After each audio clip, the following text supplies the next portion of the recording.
There's so much moving in real time, policy uncertainty, there's shifting inputs and shifting implications for segments of the economy. And that has led to this K-shaped backdrop. I'm Lizanne Sonders, Chief Investment Strategist. And I'm Kevin Gordon, Head of Macro Research and Strategy. The top line, that was sort of traditionally occupied by just, asset owners and people who earned more money and who had a lot more wealth versus those at the bottom end of the spectrum who just didn't. Now you have more things populating those two branches of the K, where on the upper portion you have large companies that have been able to weather the tariff storm a little bit better versus small companies that have really struggled. What we're seeing now is a little bit more dynamism within the K-shaped nature of the economy, where it's no longer just people who make more money or who make less money. It's starting to be populated by more groups. And I think as it relates to the stock market, that is starting to shift a bit. So there has been this very top-heavy market, the 10 largest stocks accounting for recently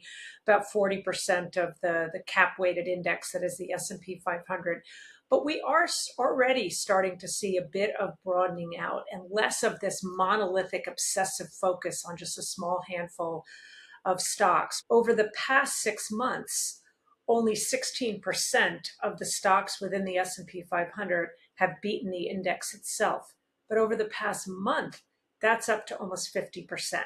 Now, that's not going to be linear as we head into 2026, but we do think through a continued process of rotation, opportunities are going to present themselves for investors outside of just these mega cap prior leadership names like the Magnificent Seven group of stocks.